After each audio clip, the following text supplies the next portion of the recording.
नमस्कार।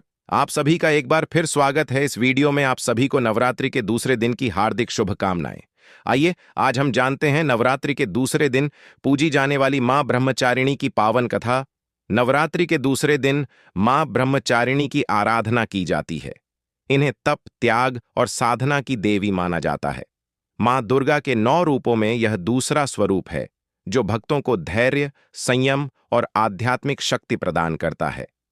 ब्रह्मचारिणी शब्द का अर्थ है तप का आचरण करने वाली। यहां ब्रह्म का अर्थ है तपस्या और चारिणी का अर्थ है उसका पालन करने वाली। यह स्वरूप पूर्ण रूप से तेजस्वी, दिव्य और शांत है। इनके दाहिने हाथ में जपमाला और बाएं हाथ में कमंडल सुशोभित रहता है। पौराणिक मान्यताओं के अनुसार अपने पूर्व जन्म में ये देवी पर्वतराज हिमालय के घर पुत्री के रूप में उत्पन्न हुई थीं। उस समय इनका नाम था देवी पार्वती। एक दिन देवर्षि नारद ने इन्हें उपदेश दिया कि यदि वे भगवान शिव को पति के रूप में पाना चाहती हैं तो उन्हें कठोर तपस्या करनी होगी। नारद जी की बात सुनकर माता पार्वती ने दृढ़ संकल्प लिया और घोर तपस्या आरंभ कर दी। उनकी तपस्या इतनी कठिन थी कि देवता, आर्षि मुनि सभी आश्चर्यचकित हो गए। कहा जाता है कि उन्होंने हजारों वर्षों तक अत्यंत कठोर व्रत और तप किया। प्रारंभ में उन्होंने केवल फल और फूल खाकर अपना जीवन बिताया। फिर उन्होंने केवल हरे पत्तों पर निर्भर रहकर कई वर्षों तक साधना की। इसके बाद उन्होंने अन्न और जल का भी त्याग कर दिया। वे खुले आकाश के नीचे तप करती रहीं, कभी भीषण गर्मी में तो कभी तेज वर्षा और कड़कड़ाती ठंड में भी अडिग रहीं। कई वर्षों तक उन्होंने केवल सूखे बेलपत्र खाकर भगवान शिव की आराधना की। फिर एक समय ऐसा आया जब उन्होंने पत्तों का सेवन भी छोड़ दिया और निराहार एवं निर्जल रहकर तपस्या करने लगीं। पत्तों का भी त्याग कर देने के कारण उनका एक नाम अपर्णा भी प्रसिद्ध हुआ। इतनी कठोर तपस्या के कारण उनका शरीर अत्यंत क्षीण हो गया, लेकिन उनका मन और आत्मबल पहले से भी अधिक दृढ़ हो गया।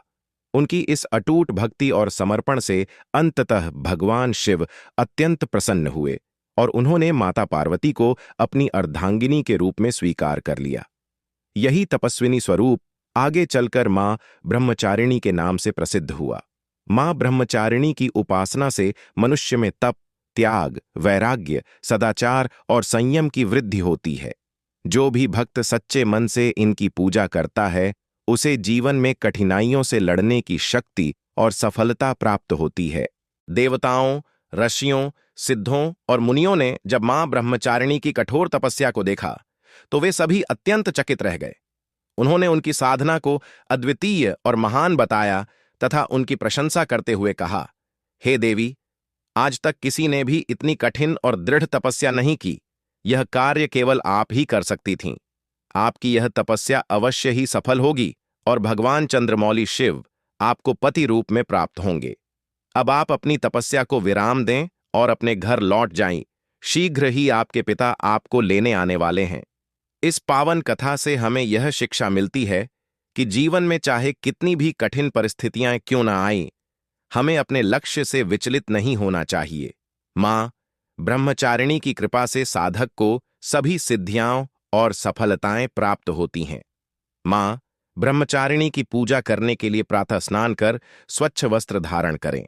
इसके पश्चात अपने घर के मंदिर या पूजा स्थल पर मां की प्रतिमा या चित्र स्थापित करें और श्रद्धा भाव से उनका ध्यान करें।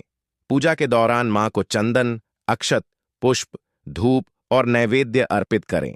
विशेष रूप से सफेद फूल और चीनी या शक्कर अर्पित करना अत्यंत शुभ माना जाता है। इसके बाद श्रद्धापूर्वक मंत्र जाप करें, स्तुति और प्रार्थना करें। या देवी सर्वभूतेषु मां ब्रह्मचारिणी रूपेण संस्थिता नमस्तस्यै नमस्तस्यै नमस्तस्यै नमो नमः। मां ब्रह्मचारिणी का बीज मंत्र है एयुएम देवी ब्रह्मचारिण्यै नमः और उनका शक्ति एवं समृद्धि प्रदान करने वाला मंत्र है ह्रीं श्री अंबिकायै नमः।